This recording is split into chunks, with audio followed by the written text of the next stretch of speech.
Okay, today we're going to talk about the ABCs of performance improvement. How often in your business do you have process adherence or behavioral issues, either leadership, management, or just people doing what you ask them to do?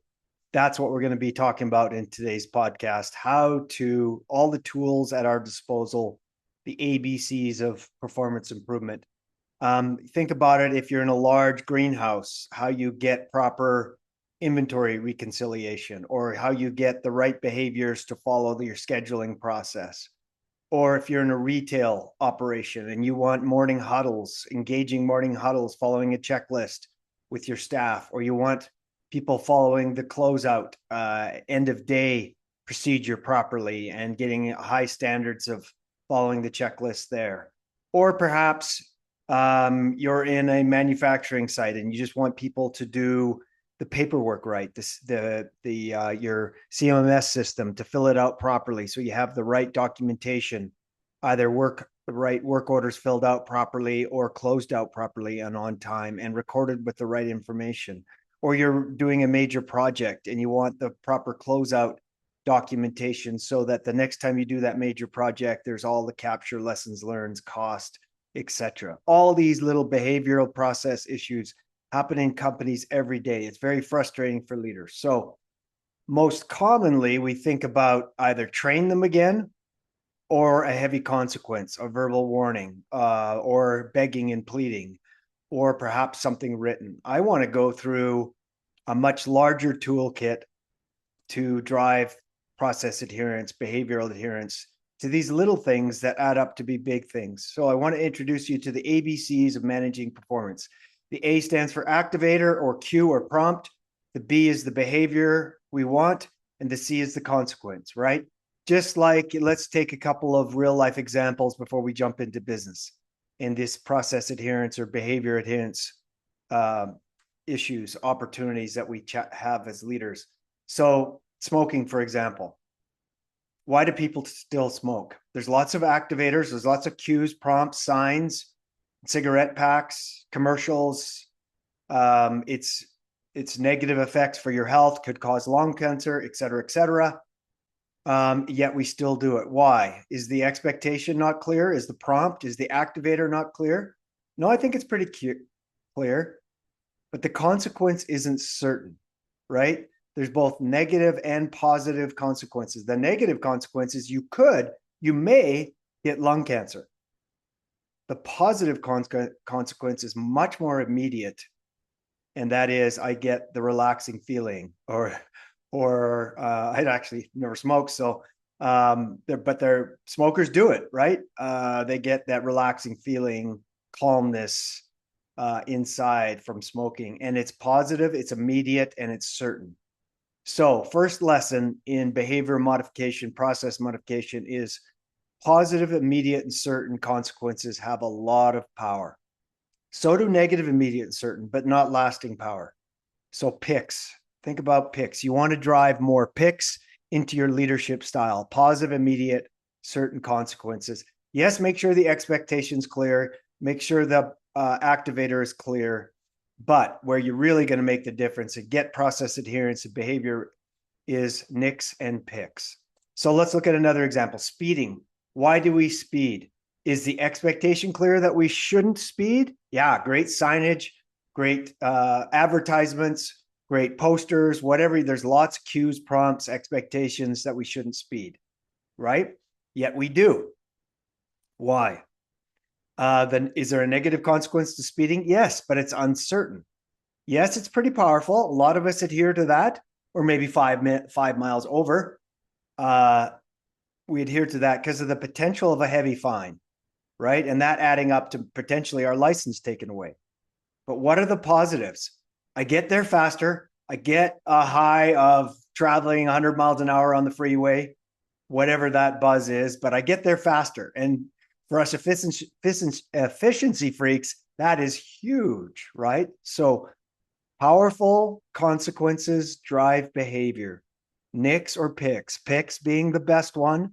Nicks are also powerful, but follow it up with positives. Once you've given a negative, immediate, and certain, follow it up with positives. So let's look back in corporate America. So frustrating for leaders. You clarify the expectation, you share an insight that you want on your weekly meeting, and 50% of the people follow it. Perhaps it's filling out your CRM properly so you can get a right history and catalog and better data for selling and following up with that client. But your sales guys don't want to follow that. It's frustrating. You ask them to do it. Build a concrete customer plan. Fill in all these 10 things on the CRM so that we can plan better, so that we can follow up better, so that we can close more deals. Yet your sales guys are too busy to fill out and do the right paperwork, the right process adherence. So what do?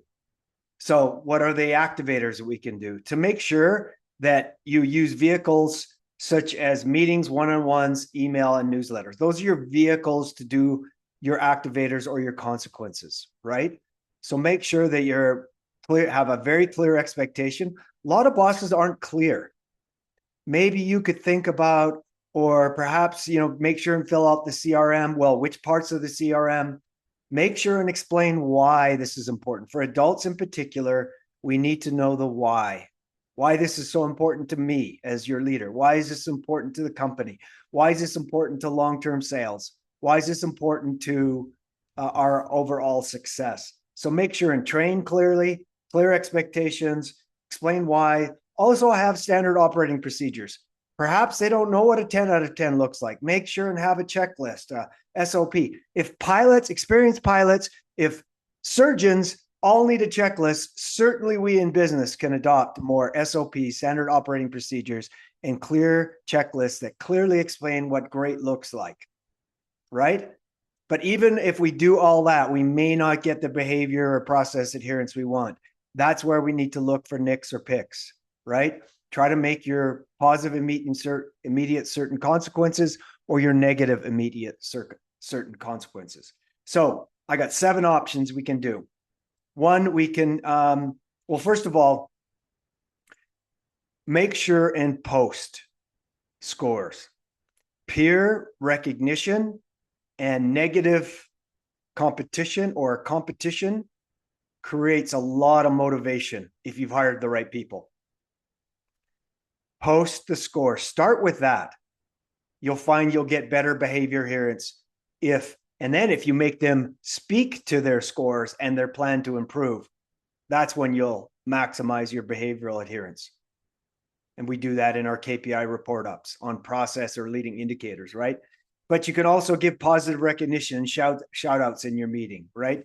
You can also give Visa gift cards. Make sure it's, whether it's $50, make sure they know this is only to get the behavior going. You don't want to have to do the top 3 Visa gift cards every month for the rest of your life to get behavior adherence. You're just getting the behavior started and activated. You can, on the negative side, you can give verbal warnings in your one-on-ones, right? You can reduce their commission potentially if it's in the sales team as an option. You can give a written warning. You can give a performance improvement plan, and you can fire. Obviously, for this type of behavioral adherence, process adherence, I'm not encouraging firing. I'm encouraging better activators through clear checklists and SOPs and clear whys. And I'm encouraging better consequences, both positive and, if you need to, negative, immediate, certain consequences. But I promise you, if you start posting the scores and then asking me to report in my monthly meeting how well I'm doing on my leading and lagging KPIs relative to behavior, process, and also my lags, my ultimate sales, you will get process adherence. Both the negative and positive consequences of that will drive process adherence, behavior adherence. And we know if we can get process adherence, if you've mapped out the right checklists and process and what great looks like, if you get 10 out of 10 on those things, on store closures, on store openings, on following your maintenance checklist, on whatever behaviors you're trying to drive, if we get that 10 out of 10 process adherence, behavior adherence, you're going to get the results you want in sales and better maintenance and better productivity, etc. Anyhow, hopefully this is helpful to you today. ABCs of performance improvement. Enjoy.